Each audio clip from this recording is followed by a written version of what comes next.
Ďakujem veľmi pekne. Thank you very much. Yes, we can start. Ladies and gentlemen, let me present you our guests who will be debating demography issues. First one is Gudrun Kugler. Dr. Kugler serves as a member of the Austrian Parliament for the Austrian People's Party. She's also Vice President of the Parliamentary Assembly of Organization for Security and Cooperation in Europe. She is founder of the Catholic online dating service cat.net.org when we speak about demography. And she also founded Observatory on Intolerance Against Christians in Europe. Our next speaker will be Karina Bosak. Karina Bosak is a Polish lawyer and a member of Sejm, the lower house of the Polish Parliament. She worked for Ordo Juris and for the Commissioner for Human Rights as well. Mr. Arpad József Mészáros is a Hungarian lawyer who has served as head of the Department for EU and International Organizations at the Ministry of Human Resources and Deputy State Secretary for International and European Union Affairs at the Ministry. Since 2003, he has been Vice President of the Maria Kopp Institute for Demography and Families.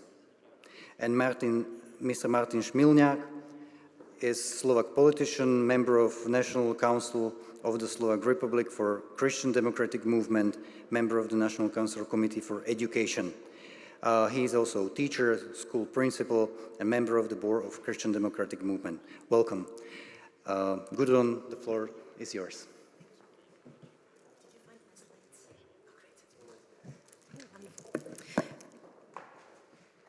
That's great, thank you. Good morning, everybody. I am very happy to be here, and let me say that it is great that Slovakia has such a thing as a conservative summit. This is exemplary also for other countries. We should copy what you do. And I have to say, being from Austria, that I have observed the conservative scene in Slovakia for many years, and I think it is vibrant, it is good, and in a way other countries can learn from it. So congratulations for hosting such a summit. Second point, I was just listening to the last panel, and I have to say that I would now love to comment on many things. There are things that I think I would have had to disagree with, and there were some things that I think were not entirely factual correct.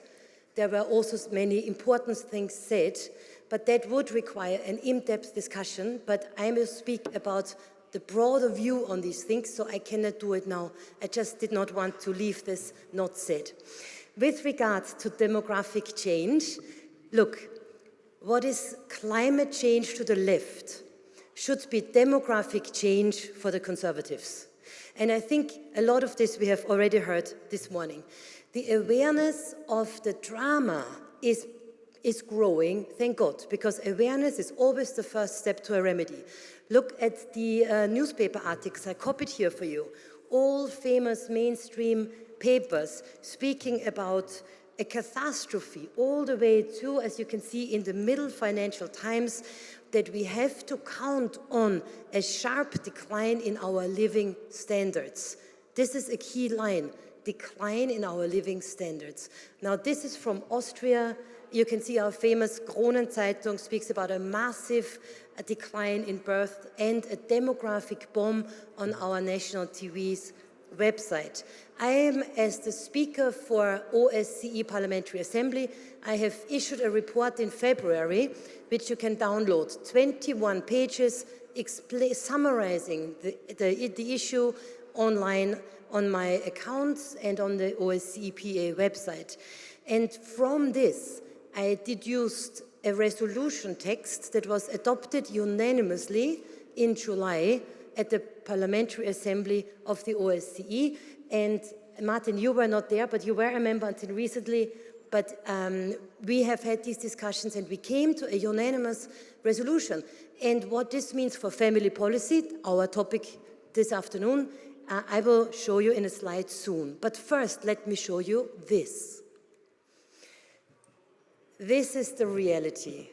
Okay, look, the birth rate in Europe is 1.38. The birth rate in Slovakia is 1.49. Austria is 1.3. And this has been similar since the 1970s. We were not above replacement rate, which means that we are here not between line 1 and line 2, but we are here between line 2 and line 4. Listen to a complicated sentence. It's not that we have too few children. The reality is that too few people have too few children. We have two components to understand. So the birth rate, as I said, in Europe, 1.38, includes migrant communities. If you take the migrants out of this, I only have the Austrian number, but maybe it is similar. If you take the migrants out of it, you have a birth rate in Austria of 0.98, which is exactly what you can see on this slide. So I am not overstating by showing you this. This is the reality, and it's been going down since 1970. So here's another thing you have to understand. Next slide will show you something you haven't expected. This is the real reason for our decline in birth rates. Namely, it is childlessness. So again, a complicated sentence. Listen, it's not that families have too few children.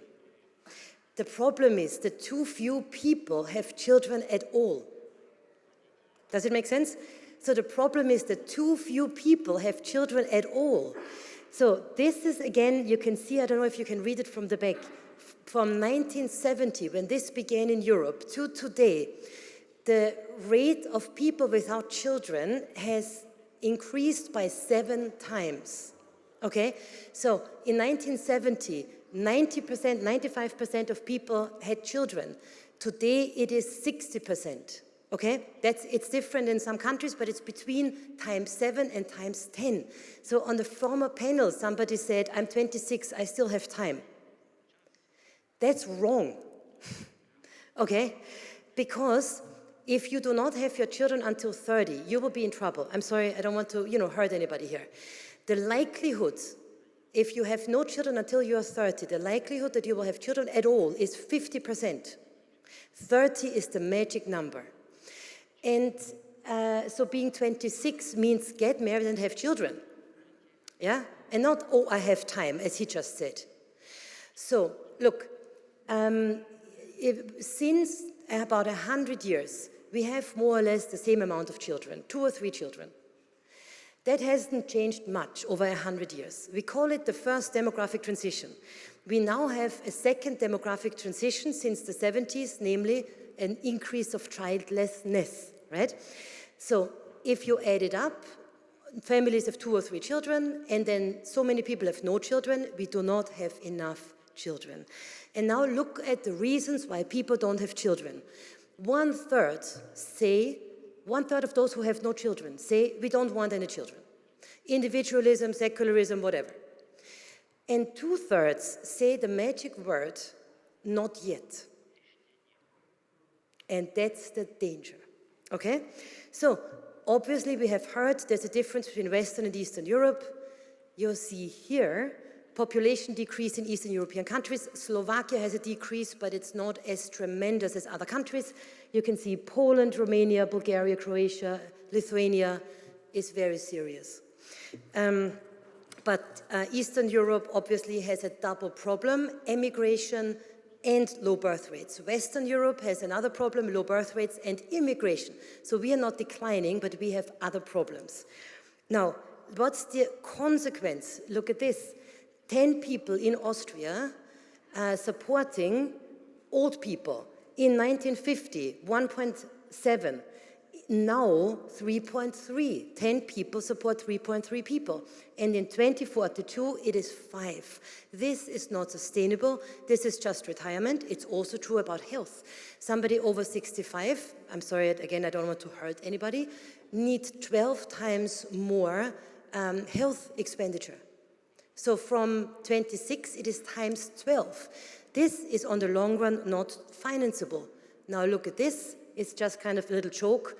These people holding the pensions and the social systems, they say, oh great, here are the people replacing us. And that is true. okay? And this is beginning now and not tomorrow. In Austria, the budget, the first column, is the budget that we have expenditure for retirement payments.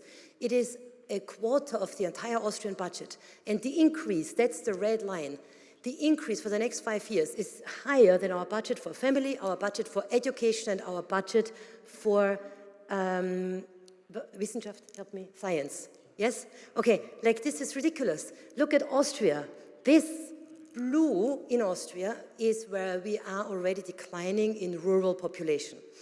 A third of the Austrian communes is already now in decline, even though the baby boomers are all still alive, okay? Imagine in 20 years when the baby boomers die, what this will mean, and it will mean that we need strategic closure of regions, which is terrible for a politician to say. This is already happening, we know, in Italy, it's happening in Eastern Germany, but it will happen everywhere. Migrants move to the cities. And you know what's the prognosis in so many decades, several decades? Muslim cities, Christian countryside, but not so many people left in the countryside, which means that our administrations of our countries will be organized by Muslims. This seems to be almost inevitable, but it's a big issue, and I would need more time to say more details. But you know what all of this means for you Slovaks as well as for us Austrians? Think about if you own real estate where you want to sell very fast, okay? Because tearing down a house is expensive. Now, look, I show you another consequence. So the birth rate of people from Afghanistan, Syria, and Iraq in Austria is 2.9, okay? And then the first column here says Muslim children in primary public schools in Vienna is 41%. Okay, and you know Austria and Slovakia traditionally Catholic countries. So this is only Vienna and it's only public schools. But primary school kids, 41% Muslim, and Christians is Catholic is 17% and Orthodox is 14%. I can tell you that 20 years ago, no Austrian knew what means Orthodoxy. Like, I'm glad we know now because we love the Orthodox. But something that was unknown to us very recently is now, together with Catholics, less than the Muslim population. So, now, this has consequences, and the consequences, I just run you by the headlines. I have 9 consequences for you. In my OSCE report, you can read the details. So the social fabric will change and be under pressure if society ages. Loneliness as a public health risk. Infrastructure that is not sustainable anymore. Labor shortages and productivity decline. Migration, problems with integration and changes of our society, pension systems under strain, healthcare and health capacities at the limit, public finances in trouble, and a big problem for the geopolitical relevance of Europe and therefore for our security, okay? So what do we do with this? Here is the trilemma. You know, a trilemma means of 3 things you want, you can only choose 2. So countries, and all of our European countries want to maintain a low birth rate. We want to have low migration, but we want also economic stability. And of these 3, you can only have 2. And countries, they have to take a decision. Spain has given up on low immigration. I mean, what Spain is doing, I could tell you a lot about, is absolutely outrageous, and they do it for all of us, because everybody they let in is free to travel anywhere in Europe and work in the end. Japan has given up on economic stability. Look at their finances. So this is what our countries stand in front. And now let me come, because I have to come to an end, to my policy recommendations, because that's, in a way, why we are meeting. We're not meeting to be unhappy together, but to find solutions. Now, here they are. I will quickly walk you through it. The things we have to do, 1, is to mainstream awareness across all institutions. Every government institution needs a demographic change special representative, okay? Every parliament needs an intergroup on demographic change. And we need to be ready as politicians to address the problem across electoral cycles, right? You know, when I complain in politics about, oh, everybody thinks only about the next election, it's kind of part of the idea of democracy, then sometimes they say to me, no, that would actually be good because we only think about the next headline, right? So what we need to do is think about the next 50 years and make a plan. If we don't do it, we will ruin the Western world. Second point, we increase fertility. This is what our panel will be about. Through the recognition of parenthood, social recognition of parenthood, and fertility awareness. You know, everybody has to understand the magic 30-year thing in their brains, okay? If they don't understand, we will not be successful. So to increase fertility will take a long time because it's very philosophical, it's very personal. But it is possible, but we need to do it by these two things, recognizing parenthood as something great in society and by having fertility awareness. Then, with regard to migration, a lot was said. I can tell you just briefly, stop all irregular and illegal migration immediately, but we do need planned and regular migration, as the previous panel has very clearly said. And then we have to get tough on integration, get tough, right? So the word was said, assimilation. I think it's a word we need to think about and we need to use it. Fourth point, consolidate rural areas, and where you have to, organize strategic withdrawal. Sorry to say. Fifth point, super important, accept and adapt to shrinkage. We will shrink. Austria will shrink later, Slovakia will shrink faster. But what does shrinking mean? We have to do a few changes in our minds. First of all, completely reform our social systems, pension, social, and health. Completely reform them to make them sustainable. We need to uphold productivity as much as we can by using AI as well, sorry to say. And we need more working years out of each person. Study shorter, work longer will be inevitable. And the last point is to support active aging and longevity so that people feel better when they're older. And there is lots of good things you can do. In some countries, people are super healthy until they're 80 years old. We should do that too. And I'm coming to an end.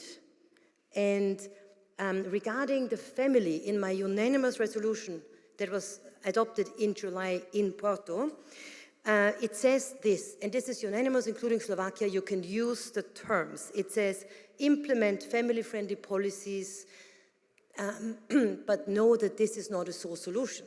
You implement family-friendly policies because it's right and just. It will not solve the problem alone, as we can see in the example of Hungary and of Austria.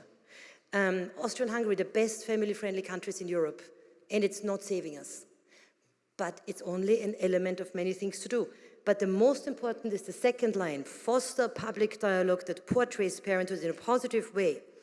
And then raise awareness of the impact of delayed parenthood on fertility, delayed parenthood, not yet, and help people to have the desired number of children, because people want more children than they actually have, right? So how can we bridge the gap?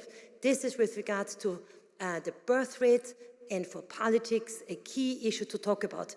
And that's what we will do now at our panel. Thank you very much for your attention.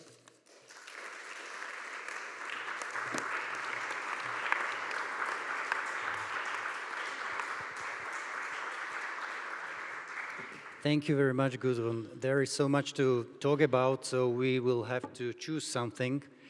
And I think we should choose especially the topic regarding how to increase birth rates, but feel free to comment also other things if you wish. It seems that there are various factors which influence how many children people have. These could be divided to two. One is the cultural influences, what they think, what is appropriate number of children, what is a desired number of children, which is, this is dropping extremely from when we compare it with the past. And then there is also what you mentioned, that usually the number of desired children is higher than people really have. and there are perhaps some other measures which could be taken to help them. But when we start with the very low numbers of desired children, we will not get very high.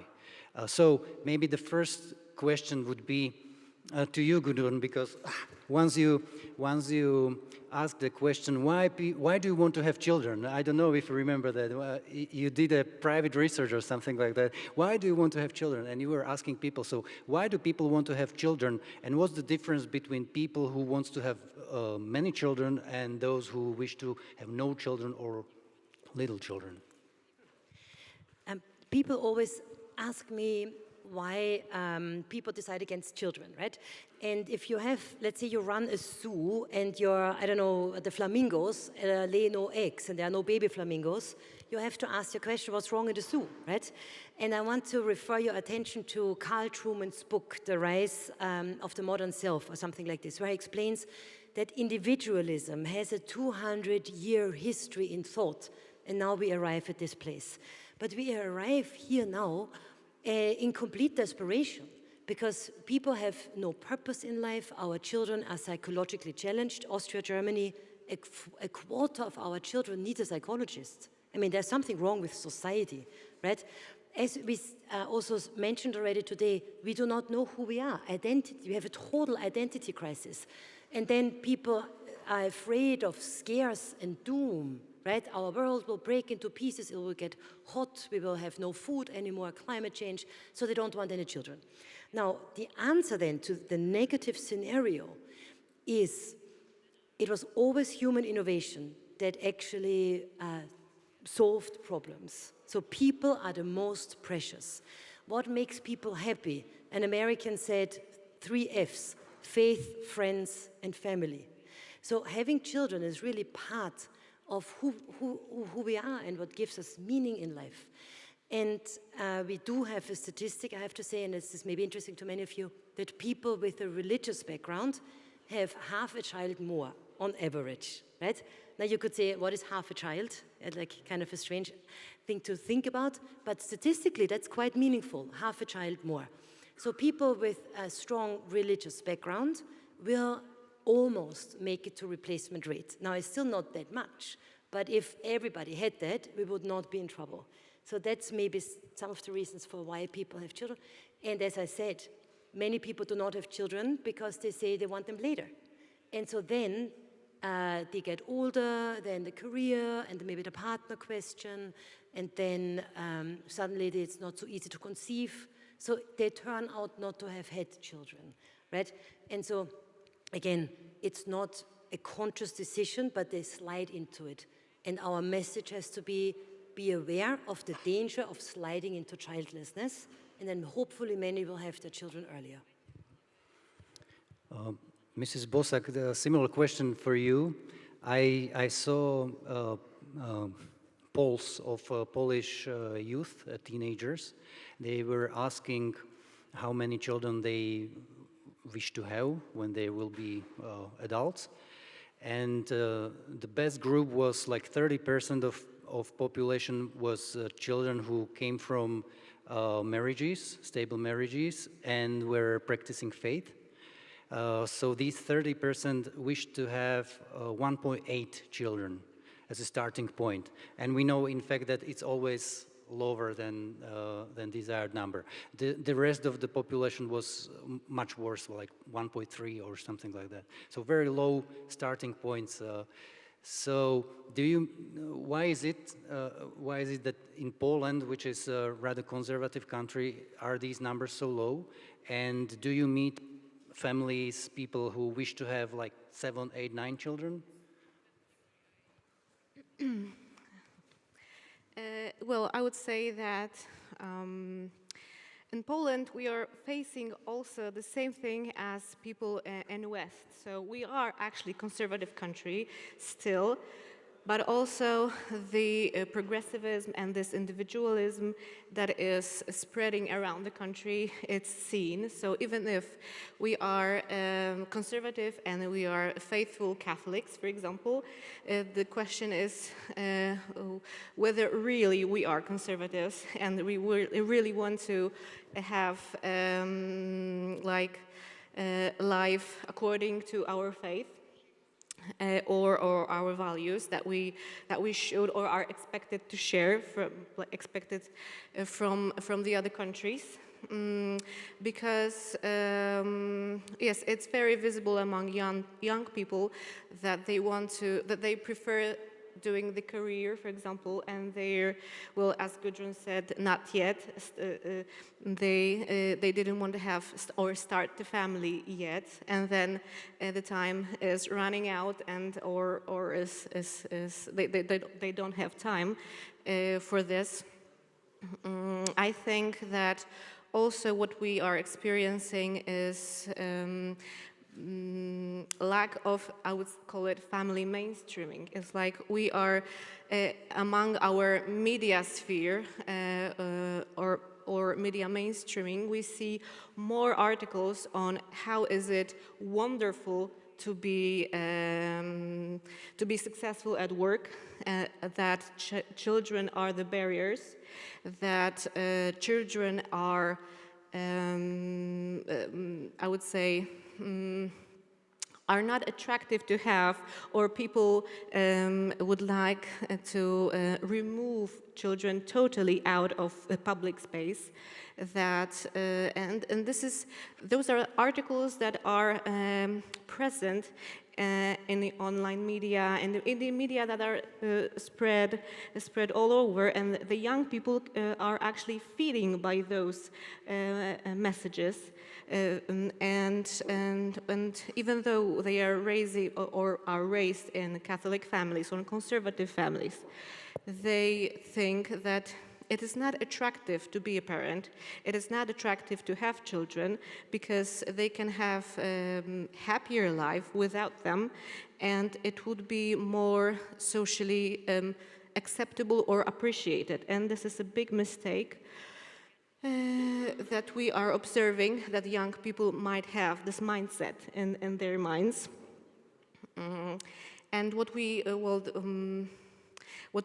have to, at this point, change is the media message that is spread around, that we should show more how mothers with many children are happy, for example, because what I personally experience, when I'm surrounded by mothers by many children, and what it was attractive before for me, myself, is that I really saw that they are really happy.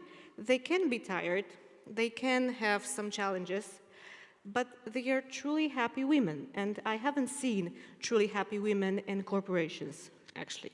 So I think that this picture needs to be spread all over for everyone to see that it is possible to be happy with many children. That also, I think it's very important to correct the family picture, because what's also important that people are starting to have less competence, or I don't know whether this is a good word, competence, according to relations between women and men, or to, starting family, starting marriages, happy marriages, strong marriages. What we'll see is also promotion of infidelity, for example, that this is something attractive. This is something, I saw many examples in the media, in the articles, that this is the new way of life, and it's pictured as something good. So we have to reverse it, I think. Those are first steps. Maybe. I can stop here. But for example, yes. Just briefly, I will come back to the question. Do you meet families in Poland who have 5 or more children? Again? Do you meet in Poland families who have 5 or more children? Yes. What makes them different? Why they have 5 or more children and others do not? Well, I think, of course, their personal beliefs are important, but what is also encouraging for them is that they are surrounded by other families that have many children. So they live in some environment that is, I would say, good for them, or is encouraging them to have more and more, because they see it as something that make them happier and happier. So yes, I see in Poland such families, but at the same time, I know that the majority is different. Okay. Pan Šmilňák, English, okay. How about Slovakia?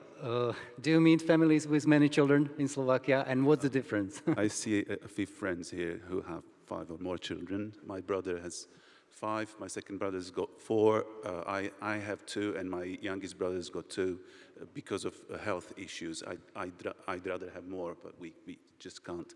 Couple of figures. In Slovakia, when my generation was born, there were 100,000 kids born a year.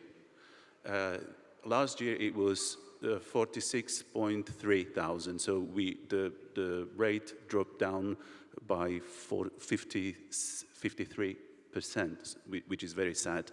And there's also a huge disproportion in Slovakia, which most of the people are not aware of. Eastern Slovakia is full of communities, gypsies or Roma settlements, with huge growth.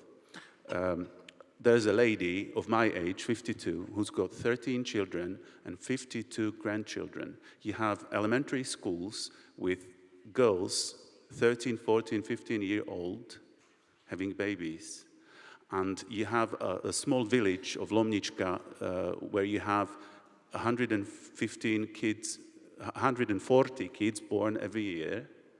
And you have a town which is a local, the biggest town in the area with lower rate of birth.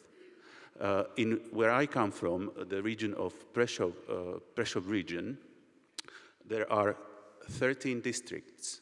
In 5 of the districts, more Roma kids are born nowadays than non-Roma kids. And when we heard about the number of the ratio of immigrants that you can integrate, and if you go beyond 15%, it brings you a lot of problems. You have districts in Slovakia, huge areas where you have just Roma population, and these are people. I'm not racist. I love them. I love all people. But they have different language, different attitudes, different lifestyle, different values. And it's a great challenge that we face. And I need to say that we have to be aware of it, because from Bratislava you don't see it. But if you come to Prešov, then you will see it. And I have to say one thing that would help in Slovakia. Because we were 4 boys, my mother had to face sentences like, she's again thick, which is an expression Roma people use for pregnant women. And it was a shame to have more children than 2 in Eastern Slovakia, the place where I come from.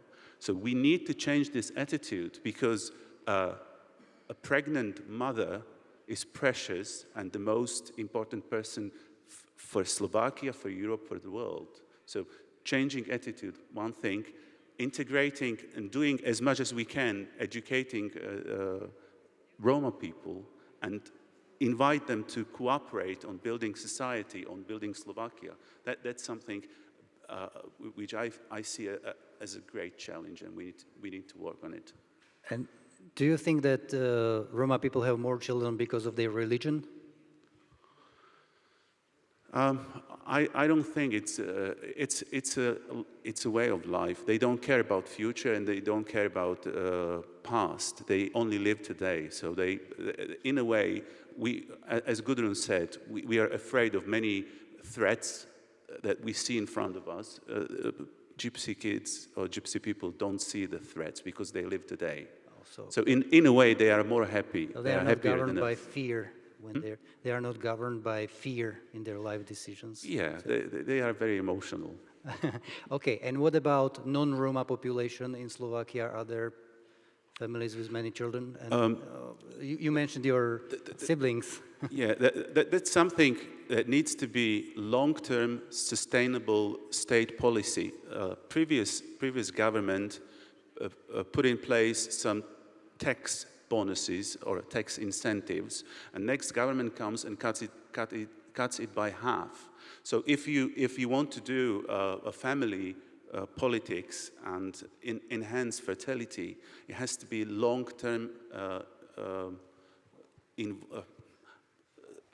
dedication that goes to has to go beyond governments. It has to be decades, and we have to agree on it. But do you think that people have children because of money? That they get money when they have children, so then they will have a lot of children? Gudrun already mentioned a lifestyle change, okay. Postponing having babies or getting married. So that's something we have to work on. Cultural issues, factors would be stronger. Okay, how about Hungary? Hungary is doing a lot of family policy reforms and support of families. Do you have families which have 5 or more children? What's the difference? And maybe specifically, I would like to ask regarding Hungary the question about marriage, because the population levels are slightly better than the rest of Central Europe, but not dramatically different. But what is really effective, it seems, in Hungary is entering into marriage. After certain reforms, number of marriages increased dramatically, and also number of children born out of wedlock decreased dramatically. So what did you do in this area of supporting marriage? But maybe first, if you can address also the question whether you have large families and what are they about? What's the difference between them and others? Thank you very much. First of all, I would like to emphasize the fact that the ladies in this panel mentioned 2 of the most important things in respect of this issue we are talking about. One is the mindset. The other is the attitude and the family friendliness in a society. And I do believe changing the mindset, it is very important on not only on societal level, but on personal level, on individual level. And it is very important to change the mindset on societal level to give back a country the belief in the family friendliness and in the family. What does it mean? The Hungarian focus was changed in 2010 when the public policy has been reverted from the individual towards the community. Before that time, before 2010, and answering your question, living in a large family with more than 2 children was a nightmare, or could be a nightmare for most of the people. Because, and not only because they became somehow poor because of raising children, but the societal attitude was a negative one against living in a large family. And this has been changed. And I do believe that it is one of the most important things. And from this perspective, mainstreaming and prioritizing family issues, the family policy is an investment. And from this perspective, I do believe that the changes in the Hungarian system was a fundamental one because, as I mentioned, the policy, the public policy and the attitude, and not only governmental level, but on a societal level, moved from the individuals to the families as the main building block of the society. And I do believe that is a very important message according to what has been said today in respect of the Hungarian achievements. A lot has been said, and I was very proud to hear that so many things were raised as a good example or a positive way to move forward in respect of the future, in respect of a common future. with a family policy, and I absolutely agree with Madame Kugler when she has said that we need family policy and we invest in family policy as a society, and I do also believe that another very important point is that in most of the cases we can see in Europe a very negative public image of families, and it is broadcasted sometimes. What has been broadcasted in a positive way is the individualistic approach, postponing family, postponing partnership, stating that partnership is not important anymore. Your own future, your own life is the important thing, and live your life as you would like to live. And I do believe that it is a bad message because it is not a societal approach. We, as persons living in a society, we are living together. We are societal human beings and not individuals only. As individuals, we can't survive. And this is the message in respect of the collapse of the possible collapse of the welfare systems, of the possible collapse of especially the pension systems. So from this perspective, I do believe that it is very important that as an investment, the family policy has achieved a lot in Hungary. And as you mentioned and asking your second question in respect of this, the attitude of the Hungarian youngsters are much better than is in Western Europe, according to living in a family, raising children, and especially living in a marriage. Most of the people, most of the young people do believe that marriage is a positive thing and a realistic thing in their life, and I do believe that it is a very good attitude. And we do believe that not only the financial outcomes are, not only the fertility rate outcomes are interesting in respect of the achievements of a family policy, but those things you mentioned, the visible raise in the number of marriages in Hungary, the definitely visible decline in divorce in Hungary, the number of children who were born in marriage definitely raised in Hungary, and the number of abortion also has visibly decreased in Hungary. And I do believe that it is a very important message from a societal point of view, that the human resources, the own human resources of a society can be built up again, and the thanks of the nation can be somehow built up again. But we do believe that it is in the hands of the families, and this is the reason why we need to make an investment in the family policies, with the family policies in our country. So just to ask, what were the changes you made which increased number of marriages? There were several issues which should be taken into consideration.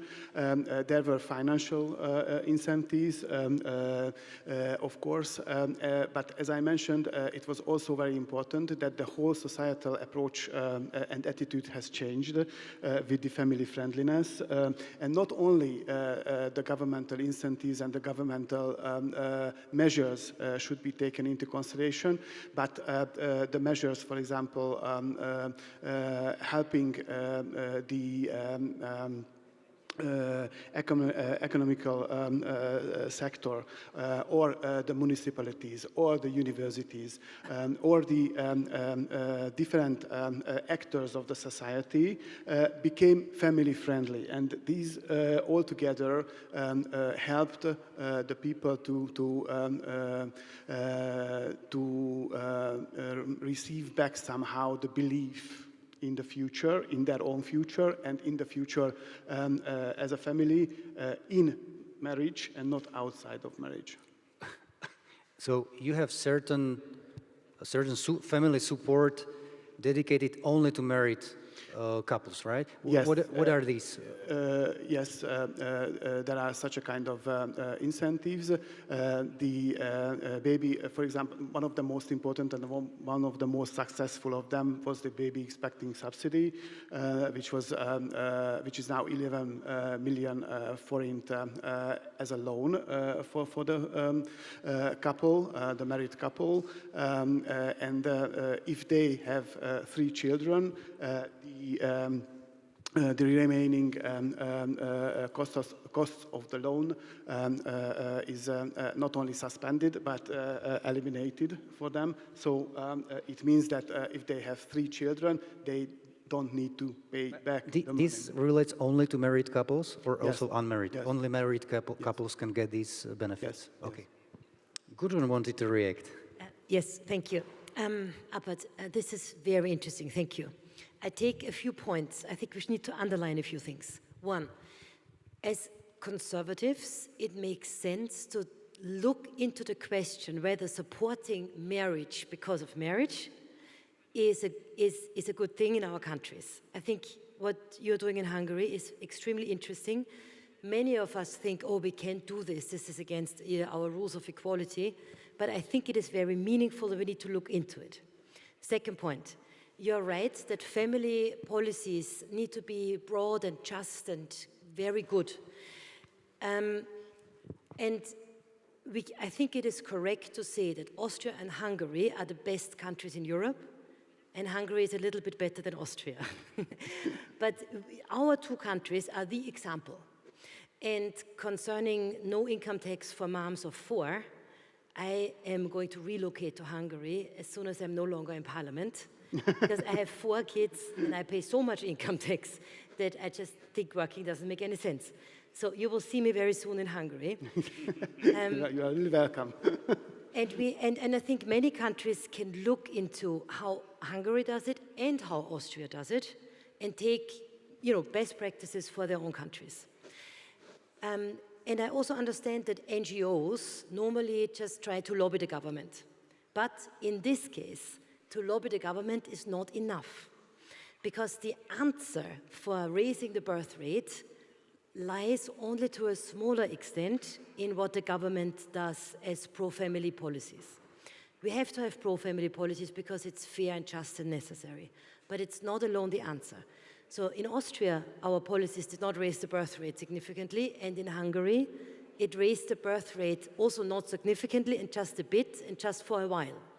So this is why we have to say about Hungary, this is all great, but it did not lead to the success that we needed. For a short time, there was more births, and we think that people just had their kids earlier because of the support, but they didn't have more children. And so I take from this debate also the question, maybe in 20 years we will know more about that having children earlier maybe is a big impact because these kids will also have kids earlier, maybe. That's not researched yet. But we have to understand that the solution lies in the entire society recognizing parenthood. Because everybody wants to be somebody, right? And if we say you are somebody because you have children, and we appreciate this, and you are wonderful, then people will have children. It's like a fashion, right? So this, we have to understand it in order to come up with the right solutions.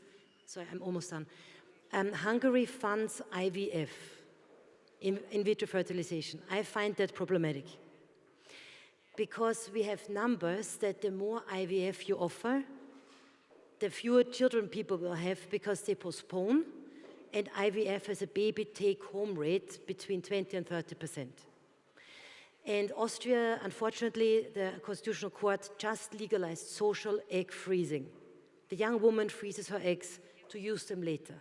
Again, this will result in fewer children because the 24-year-old will say, oh, I'll do it when I'm 38. And then it doesn't work anymore. And so I think, just for all of you, let's not think that artificial reproduction is a fast solution to the problem, right? And my last point is to Karina.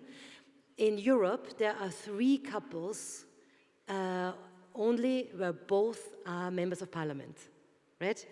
So that's one couple in Spain, good friends of mine, one couple in Croatia, good friends of mine, and here's Karina and her husband who will be on stage later. And people need role models. And the way you do this as a family and with your incredible professional life is a role model that could be part of the answer. People need to see that it's great to have children and that you are not kind of completely in the off. So people like you, Karina, besides the politics, play a great role in what people can see.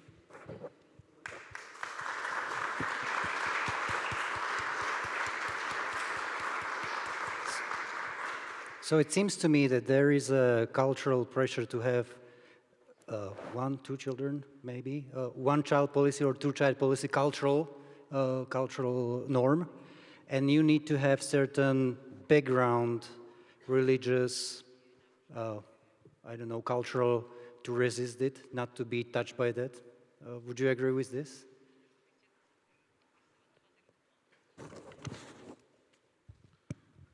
Community is an important Good factor. examples. Living in the.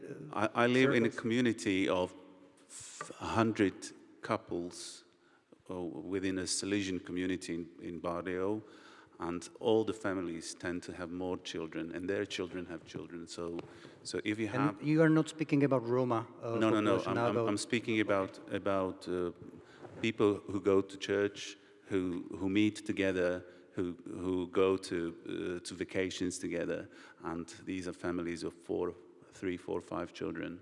So an example, support, relationships, these things are important as well. Well, there was a poll in the United States. They asked people why they don't want to have children, and many of them said because of environmental crisis. Did you? Have you met this kind of thinking in Europe as well? Yes, very often we hear that. People think doom, right? The world will break into pieces, it would be irresponsible to have a child. Then people, so I sat at a doctor waiting, and next to me was a young woman, 27 years old, and we started talking. I said, I have 4 children. She's like, oh, you're so lucky. I wish I could have children. I said, oh, why can't you? She's like, no, the world is terrible. I will not have a child, right? But I talked to her for an hour, and now she wants to have a child. And so we do see that the scare of the people. Secondly, I think we didn't mention it yet. There is an issue with young couples really affording it, right? They need housing and they need to have enough money, and they are also worried that they cannot afford it. And we need to talk about this also. We need to talk about rental prices, I think, with regard to the birth rate. And we also need to question, why do we nowadays need 2 salaries to raise one family? Because when I was young, that was not the case, right? My father was just a teacher at a school, and my family with 3 kids, we lived fine. And today, that would not be possible, right? And so maybe that also makes it more difficult for the families. But I recall a discussion between a Swiss and an Indian and me at the UN a few years ago. And the Indian lady said, yeah, we have 8, 9 children, and we're so happy. And the Swiss said, yeah, that'd be nice, but we cannot afford this. And the Indian just cracked up laughing, right? Because there's a very different understanding of what one can afford and what one can't. Maybe that's also part of the answer. And yet, if you look at probably how these 2 families live, what wealth do they have? I guess Europeans were much better, right, than the Indians. Much better. So it's not about money, right? in the last 20 years, I earned a good amount of money, right? I'm very busy and successful. My husband too. So lately we asked ourselves, so where are our, large funds, our bank accounts? And we realized we have none, right? And then we see our 4 teenagers, and we're like, this is our luxury, right? So having kids is expensive, no doubt, but it is the most beautiful thing. And I'm not a mom for little children. You're great, Karina. I'm terrible with little children. But with the bigger ones, like the 4 teenagers in my house, is just incredible. Right? We're having the best time ever, and I'm so happy And now I understand that having children is a form of being rich. And if we can communicate this to the people, then maybe they will be more open to having children. Instead of kids are a problem and expensive and terrible and cause many issues and your hair gets gray. Instead of this saying it's the greatest richness of your life, maybe it will attract people.